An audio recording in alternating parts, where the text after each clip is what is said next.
Good morning, happy May the 12th. Let's see what our deep thoughts are for today. Someone I saw posted that we're 50 days in quarantine or isolation. I don't know, I've lost track. The only way I'm able to keep track is when we mark how many weeks we are into yoga, and I think we're in our 9th week or more.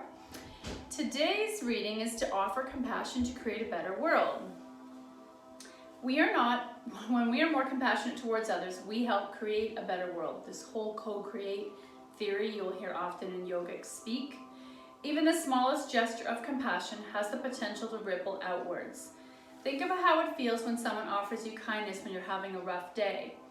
And I feel like social media has created a really big platform connecting all of us. When my mom was my age, she probably had Bible study or women's groups.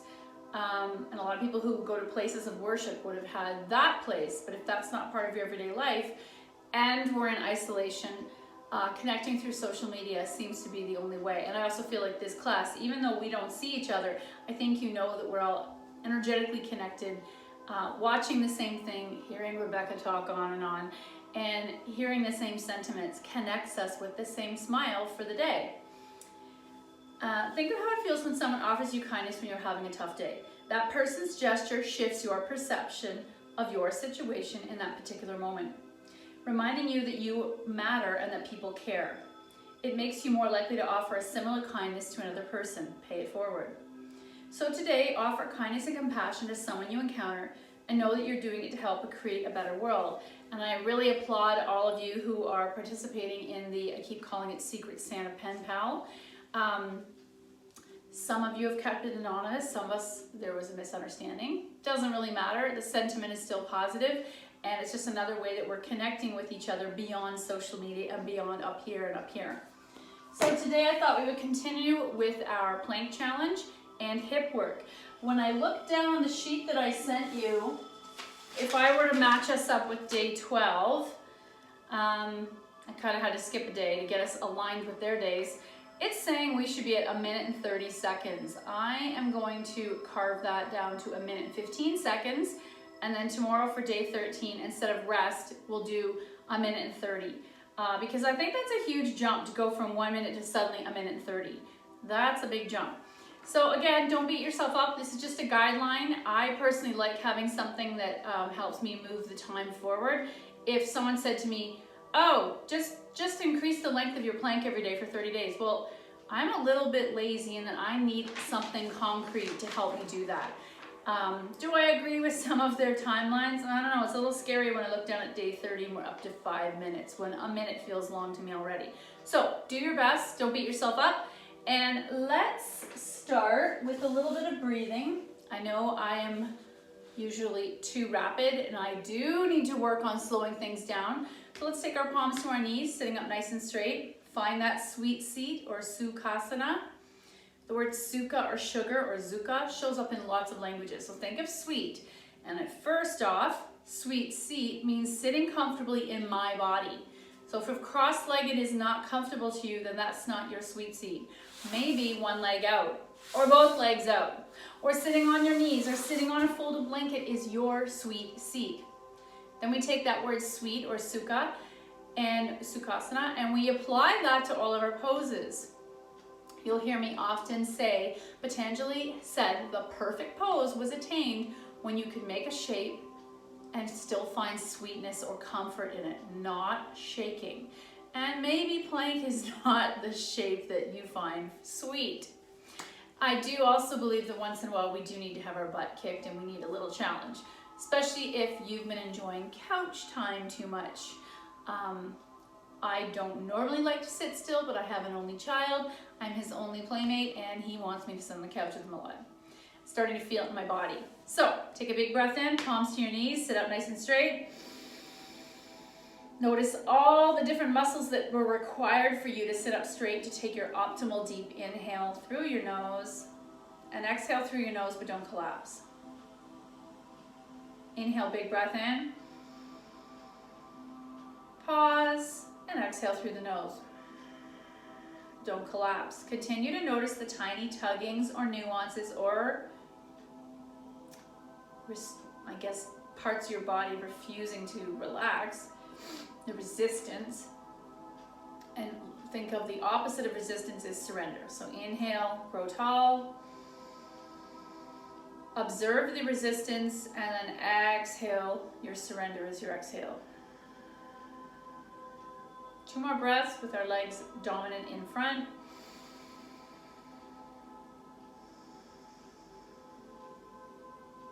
And once more.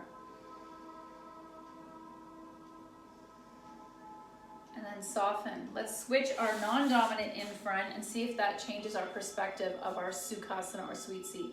Non-dominant leg in front, sit up nice and straight. Close your eyes. I think of the bones in each bum, cheek, my sits bones as my root, and my chakra, or your tailbone, root chakra, your bum, all of that is rooting down as you rise up.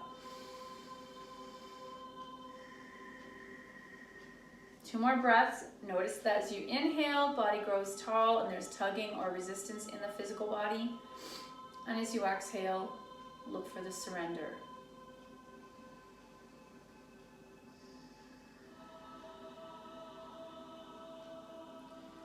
When I teach students under 20, yoga, meditation, mindfulness, immediately they think of it as just a sleep.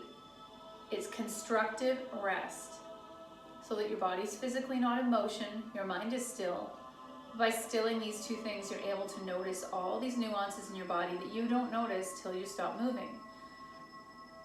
Quite often we don't notice tightness or discomfort in our body till first thing in the morning, because guess what? We stopped moving and we were able to listen. Let's take left leg out, right leg in, and I instinctively move my left leg out. You may choose to leave it coming in front. This feels good in my hips. I'm going to sit up nice and straight. Once more, effortlessly. This is a different variation of Sukhasana. Root to rise, so I'm rooting the bum and the weight of my legs down. I rise. And as I breathe in, notice the pieces of resistance in your body. Maybe there's a twinge here and there. I call that the resistance. Sounds very Star Wars-ish. And exhale, notice the surrender, softening in the form.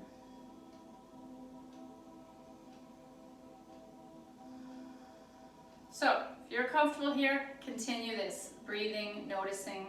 If you want to add another stretch, I'm going to bring right arm up, reach up, lengthen. I'm noticing more resistance in my rib cage in my flesh catsuit.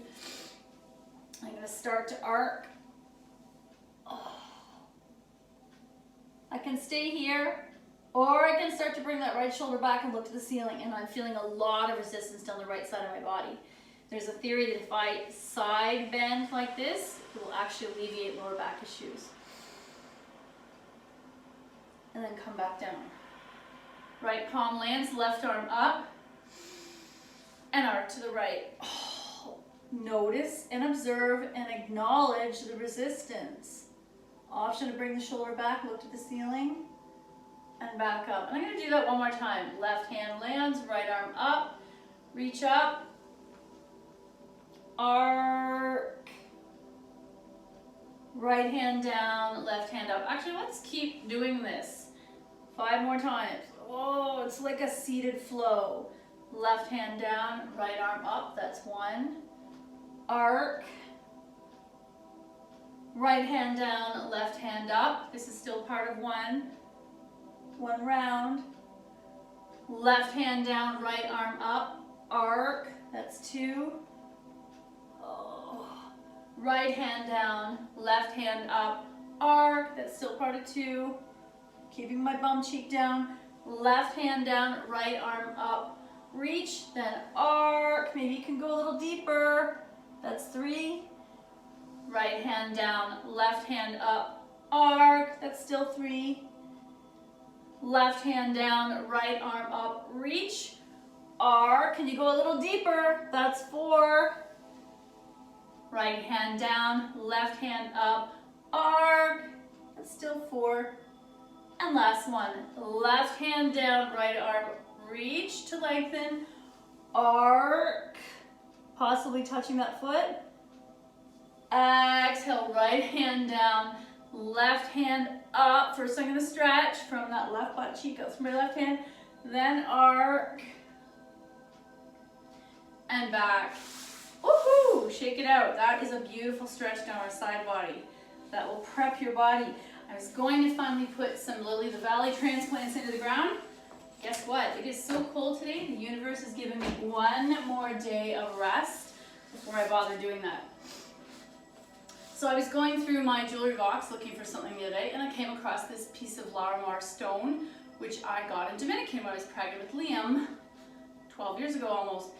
And I encourage you today to go into your jewelry box. This is a memory jogger. Pick one piece of jewelry that you have not worn in a long time. I want you to recall the story of how you got it or what's behind that jewelry. Wear it through the day. I've actually had it on for 3 days now. And I want to keep touching it, remembering what was going on in my life at that time. What did I love about the place where I got it or the person who gave it to me?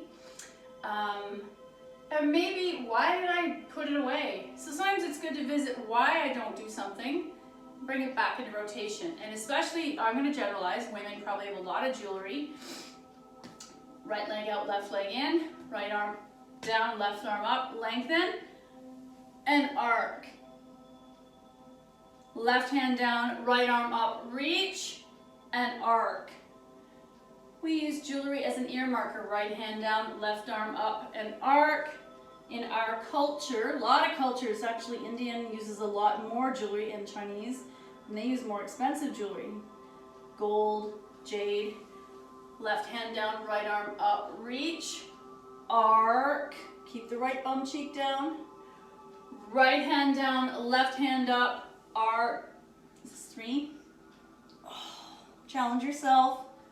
Left hand down, right arm up, reach up, lengthen the side body, then arc. Right hand down, left hand up, arc.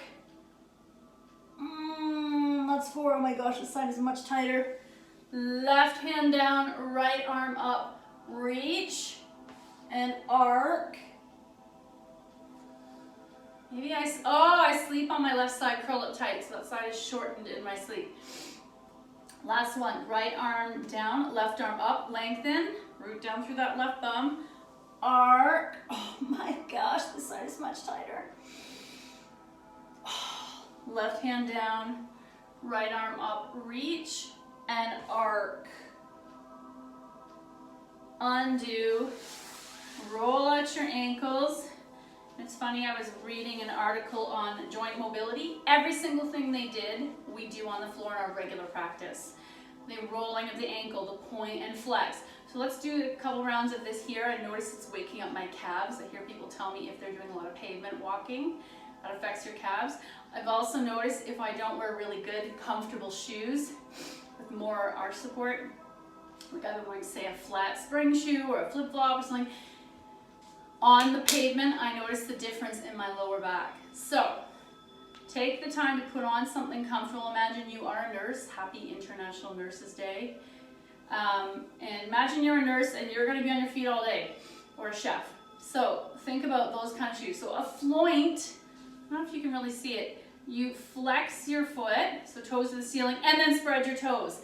Notice the action in the arch of the foot. This is going to turn on the ball of the foot, the arch of the foot. We use a floint often in yoga, and then soften. Point and flex again. Point and flex. When I get to the point, imagine you're in ballet class. How flat down, you can't really see it, can I do point? So flex and point. Flex and point. You don't have to hold your leg, I just want to show you. Point and flex. Roll out the ankles. So now we're doing opposite of each other, like when we do egg beaters, and then the other direction. We want that mobility beginning in the ankles because it's going to benefit the rest of my body. Sometimes we do this standing in our hips. I'm going to articulate each toe separately. We did this in our hands later. Thank you for the feedback on wrists. Can you do the wave? So we do this in kids yoga. Wave with my toes, right, and then all the way to the, so you start with the little toes and you're doing this. You could do your hands at the same time. That's good for the brain. When I do the wave, I'm articulating my toes, something we may not have done all winter if you were wearing thick socks and shoes, hiking boots. and then roll out again. Point and flex. And then can you make a fist and then relax? Fist, relax, fist, relax. Let's do it with our hands. Spread, fist, spread, fist, spread, fist. I feel my shins waking up. And then neutral. Okay, coming into tabletop. We're gonna do a little cat-cow. We probably won't do our sun salutations today. I'm gonna take my palms under my shoulders. I wanna spend a bit more time on hips. Press the floor away. Where do you know that? Notice the resistance. Even just this action of pushing the floor away, which is meant for my shoulder girdle, I notice tugging in my lower abdomen and my hip flexors. So to help that, I'm going to engage my core. So clench your belly. Slowly tilt your bum to the sky. What do you notice about any tension around the lower back or tailbone? And slowly lift your head a little higher. And exhale down. We're going to slowly move back and forth. Cat, cow, cat, cow, cat, cow. So let's do 3 rounds not engaging our core. Cow, cat, cow, cat, cow, cat. Now I want to do the same thing with my core engaged, and it's going to be a tighter process, but it's going to help add some heat or agony to my lower back. Engage your core, attempt to tilt your bum up while your belly's engaged, and look up, cow. Engage your core, tilt the pelvis down, cat. Inhale, cow. Exhale, cat. Inhale, cow. Exhale, cat. Inhale, cow. Exhale, cat. Relax to neutral. Let's do bird dog because we're here and we haven't done this in a while. Left hand, right knee or down. Left foot step back. I tuck my right toes for stability. Right hand reach. Left foot no higher than my hips. Look back, toes point down. And now we want to tighten the shape. Engage the core. Stabilize the hips by clenching your inner thighs and glutes to center and lengthen.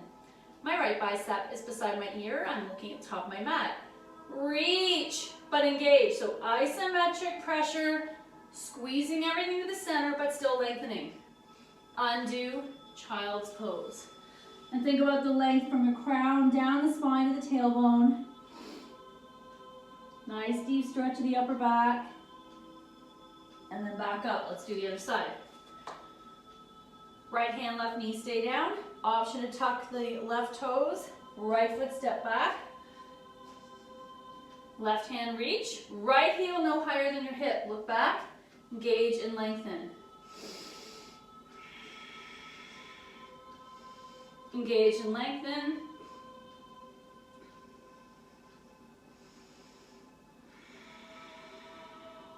Squeeze to center and lengthen. Undo, child's pose.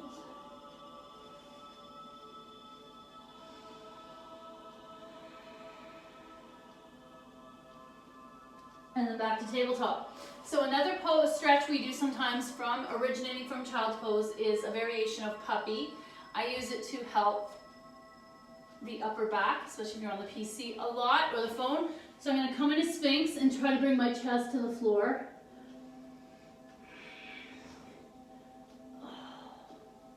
I might rest my chin on the floor or my forehead.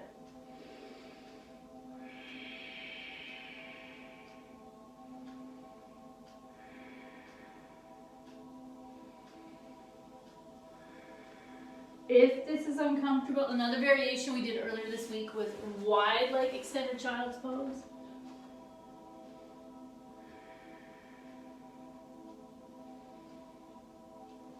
And then back to tabletop. Okay, let's do our plank challenge. You see I'm putting it off.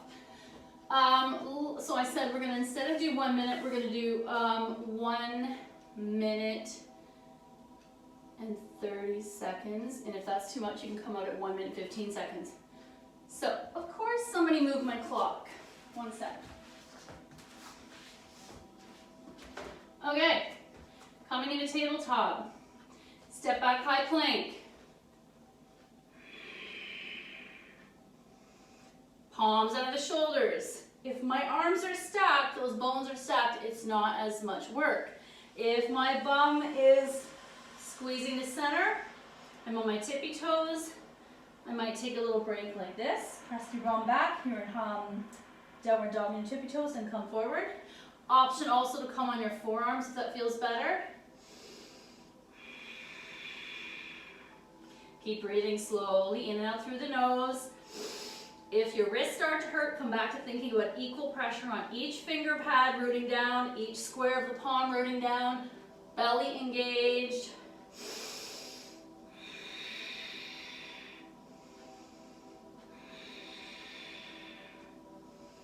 We're almost at a minute.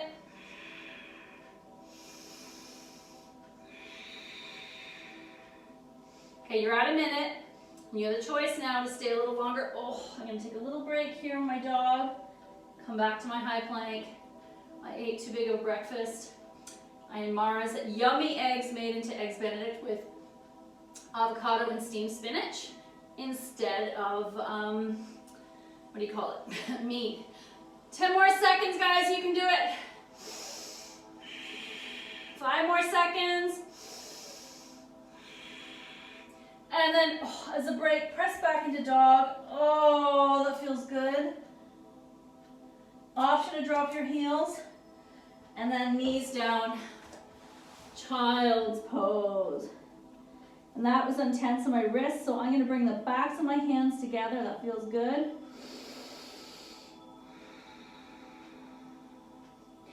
And I'm gonna come up onto seated. So because we had such good feedback on the wrist, let's do it again. Shake, shake, shake. Pretend that you have no hand dryer or towel, and you're air drying your hands. Can we do it really loose? What's easier, dangling down or out? You decide. And then, like a cat, spread and make a fist. Friends, make a fist. Spread, make a fist. Huh, why is it red there? Make a fist really hard and release.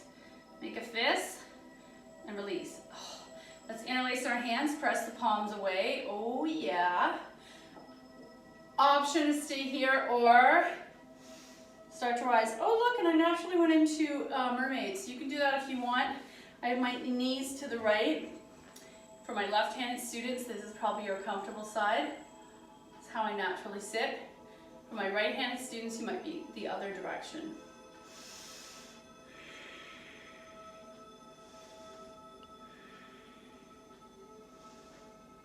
And then release. Oh. Let's do this one. Left arm extends, right palm down.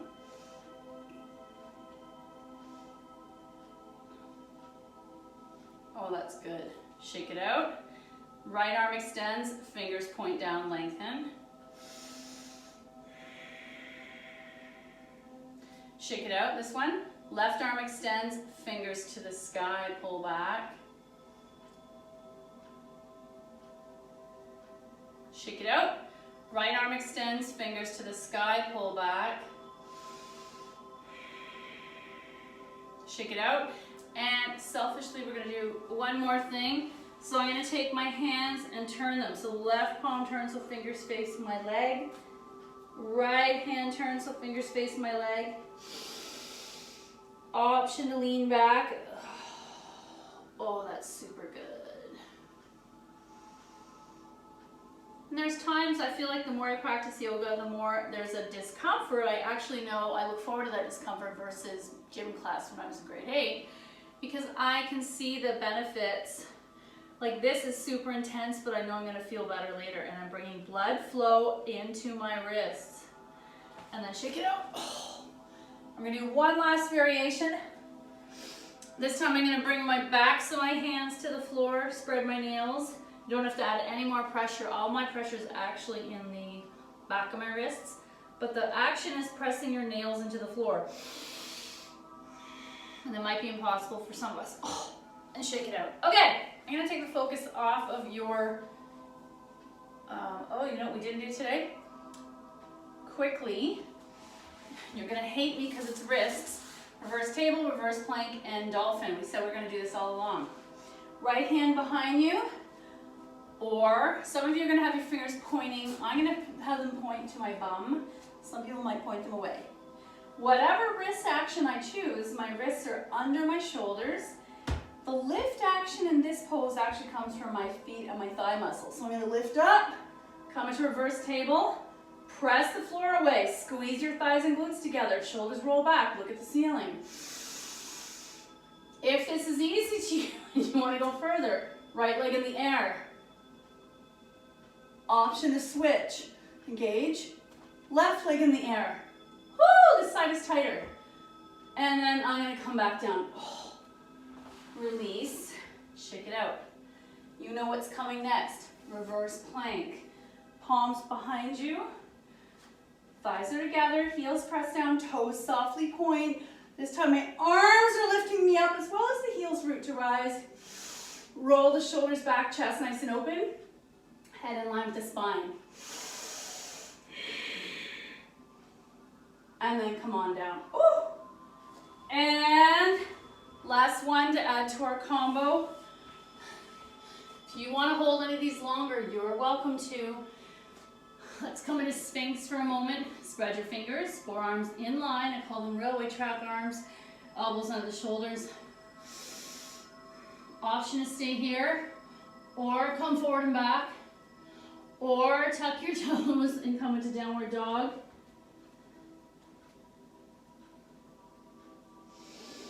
Or half plank. And then knees down, extended child's pose. And guess what? We're actually going to work on our hips now.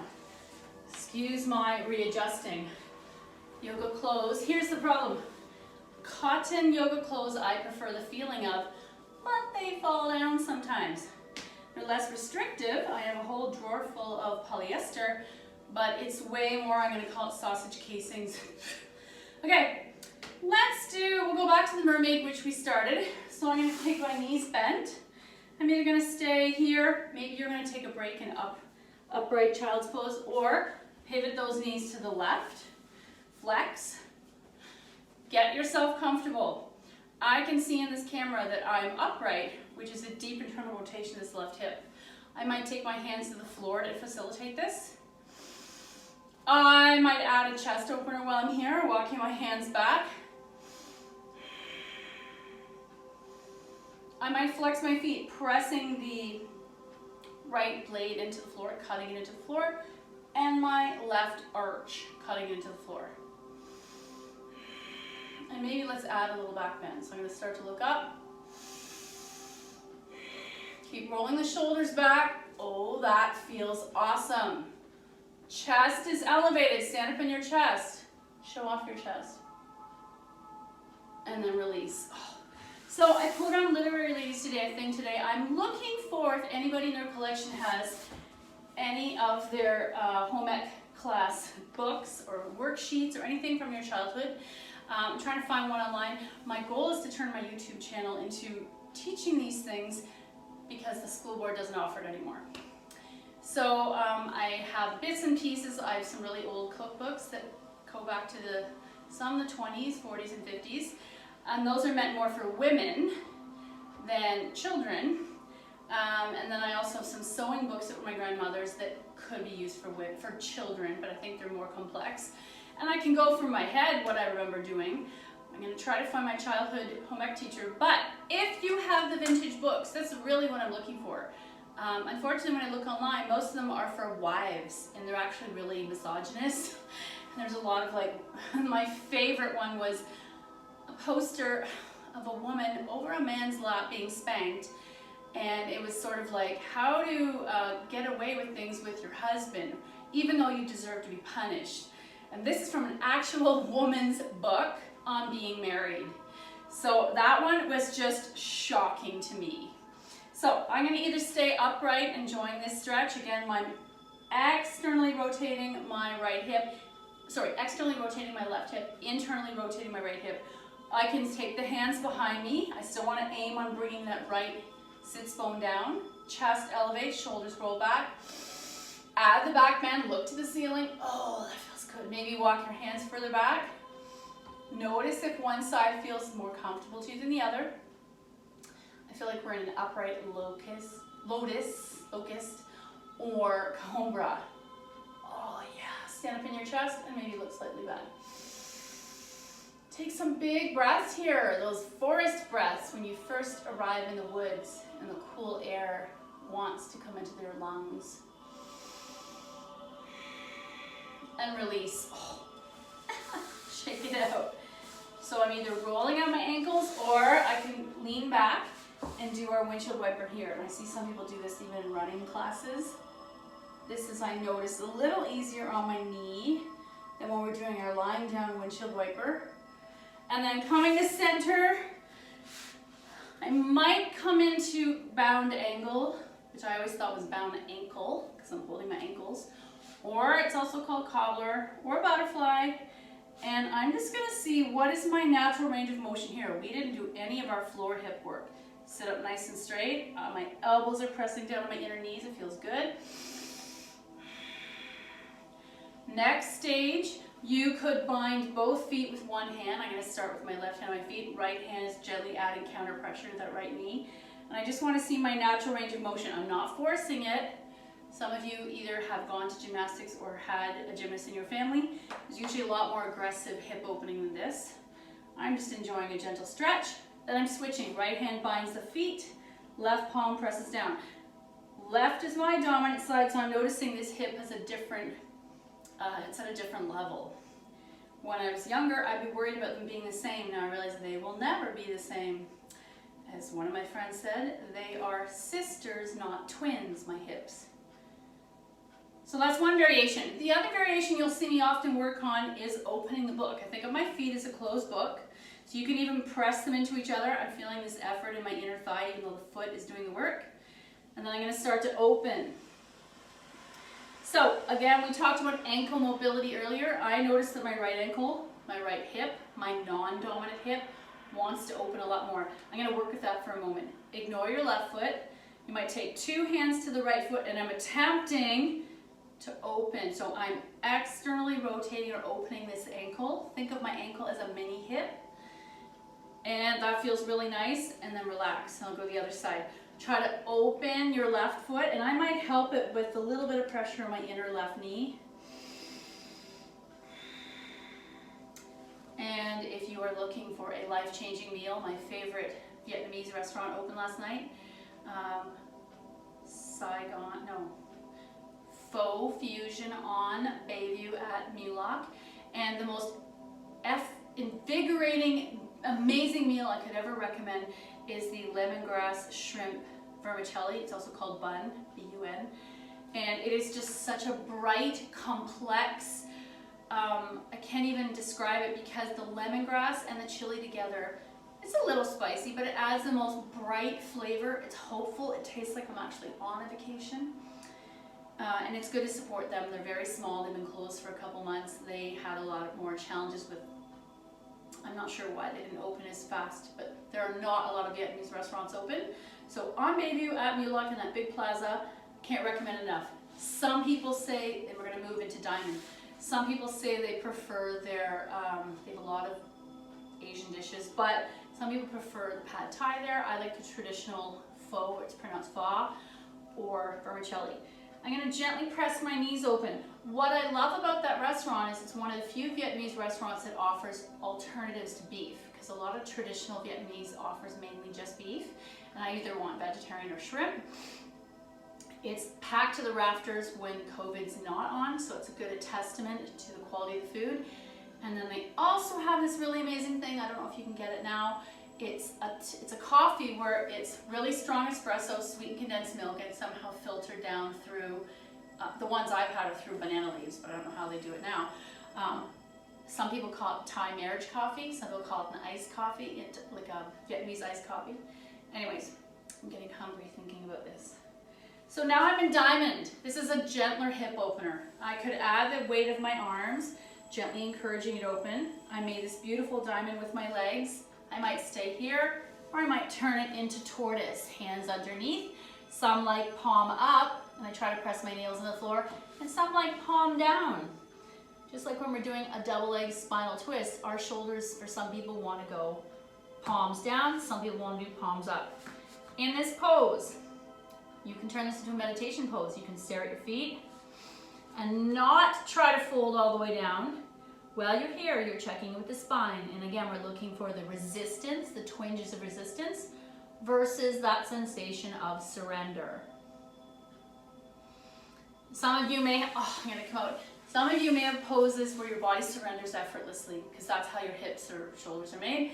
And then there's others where you kind of, as soon as you hear me say the name of that, your brain goes, no, I don't want to do that. That's the resistance. So most yoga teachers will say, when you resist something or don't want to do something, your body actually probably needs it more than the effortless one that's very easy to surrender to.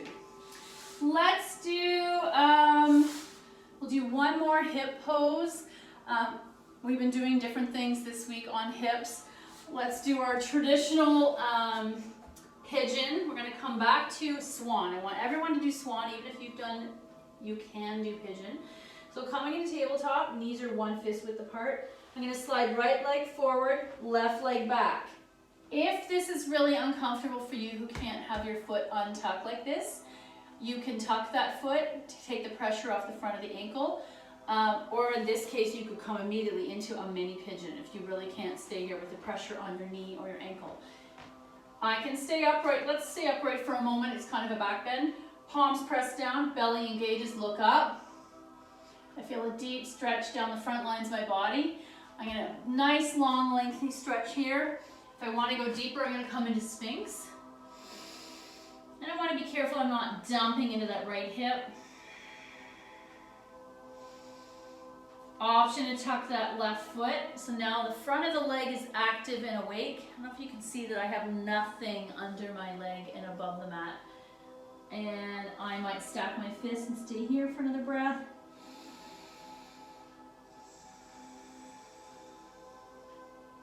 And then come back to tabletop, slide that knee back, and quick child's pose. Back to tabletop. Left knee slides forward towards that left wrist crease. Right leg slides back. We're getting a deep stretch of the front of that right hip flexor. And I might stay here. Back bend, look up. Option to tuck that right toe and lift the leg. Pressing that heel back. That's a really deep waking up of that calf again in the front hip flexor, especially if you've been walking a lot during this. Option to come down onto your forearms, stack your fists, and the center of your forehead comes to the stacked fists. I'm trying not to dump on either direction. Option to go further. Actually, am I too tight to do this today? And sometimes it's tight, sometimes my flesh is in the way, being a curvy girl. And then back upright, tabletop, press back, child's pose, your choice. So sometimes you might feel like, oh, I need a workout. And that's a phrase that we try really hard to not use in yoga. I know that in terms of vanity, definitely need a workout. But in terms of the presence piece and the mindfulness piece, I really want you to feel something in each pose as you shift your body from one shape to another. Don't think about the end piece. Just think about it as in the moment you are so completely involved in what that position feels like. All the layers of stress and everything else that you carry inside your physical body and your brain falls away. Think of cabbage leaves falling away. And guess what? Now we're going to do our normal pigeon. Tabletop. Right knee slides forward towards right wrist crease. Left leg slides back. Look, it's just like when we do swan, except I'm going to pivot the front of my right leg. I'm on the top shoelace part of my right foot. Coming back to squared off. Option to stay here or flex and come into the blade of your foot if you know you are more flexible in your hips. Option to go as deep or as shallow as you want. This is your pose, it's your practice. So I'm going to stay here for a moment, tiny back bend. The full version is coming all the way up. I really don't like that on my joints. So I'm going to come into Sphinx. And either stay here or stack my fist.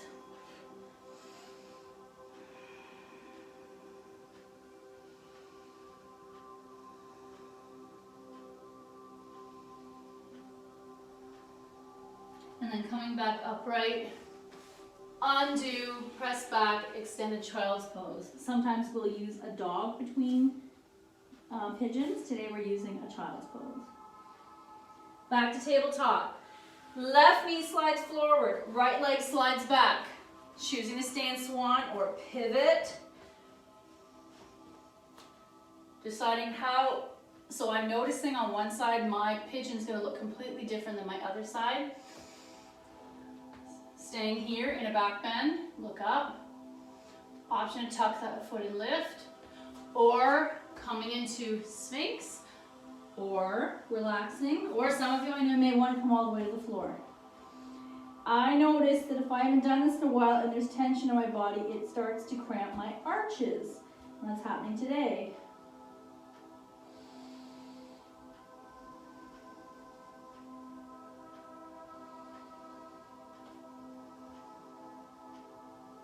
And then to come out, I'm going to come down to my left bum cheek, swim my leg around. Some of you know that there are different forms of yoga I practice and other people have, where the goal is to stay in that pigeon for up to 15 minutes. And then you have these layers and layers of intensity, and you're like, how much longer, how much longer? And some people look for that. They think that they've done a complete practice if they can have that sensation of almost suffering, tolerating. I don't want that. I just want you to be in the moment each time we shift our body into a different shape. That's all. So today, maybe I will do a quick reading. You can lie in Shavasana or sit up. Ooh, no, I don't want, that's about spoiling children. Oh, Inner Healing Wisdom. This is from our daily Om. It's a little bit longer than our cards. And you can choose to sit still, lie down. Some of my students have told me they like to do legs up the wall during this time. So get your body into a position where you're able to maintain it for a bit. Today's reading is Inner Healing Wisdom, tuning into sickness. The physical body is like a biological computer. It is composed of numerous components and stores many things in its vast memories. Although we try to rid ourselves of illnesses in the form of viruses, disease, illness in the form of virus, disease, aches, and pains, these two are also part of our human computer. The mind-body system is miraculous, utilizing everything in its control to send us signs. Chronic discomfort can be a sign of discord. Infection may indicate exhaustion or emotional repression, and a sour stomach could signal anger or stress. Many illnesses are manifested into being through our actions or inactions, bottled up worries, or inability to feel deserving. Since your body will not lie to you, and I've had several massage therapists tell me this, brings me to tears. It is often possible to not only become well, but to treat the underlying root of the illness by tuning into it. Essentially, it's another part of your body, and as such, it can be communicated with. Don't ignore it. Or they say your health is the one thing you ignore it until it's bad or something. If all people were to live lovingly, positively, and naturally, there would be no doubt less sickness. In this age of heavy workloads, complicated interpersonal interactions, indoor activities, and pollution, however, the body begs to be consulted when illness strikes. When you feel sickness coming on, or you've been dealing with it for a long period, take time out of your day to sit quietly and relax deeply. When you've reached a state of intense calm, ask whatever plagues you, whether it's virus, bacteria, or pain, what it wants. What's the story here? Talk to it as if it were an entity within you and have a conversation with it. It's important to listen after you've posed your question. Your body has all the answers, and thank God our brain works with that. If nothing is immediately forthcoming, ruminate on your life of late. Are you avoiding a stressful situation or unconsciously seeking sympathy? That could be the case, but the response you receive may not necessarily be profound. It can be specific or vague. What your sickness tells you might be surprising. However, when you have acknowledged and accepted the answer, your recovery will be swift. Tuning into your illness can help you learn new, more effective, adaptive, and powerful ways of dealing with sickness. So tuning in, it's that simple. Putting your faith in its ability of the mind to regenerate the body and vice versa. An important step on the journey towards lasting self-healing. I like that. And it's almost kind of bizarre how universally COVID, whether you're suffering with it or not, has put us all on a pause and an internal journey, like into our body as well as into our families and into our homes. So instead of the output that happens in a first world wealthy society, especially as the weather gets better, it's forcing us inward. Thank you so much for your effort. The good in me sees the good in you. Namaste.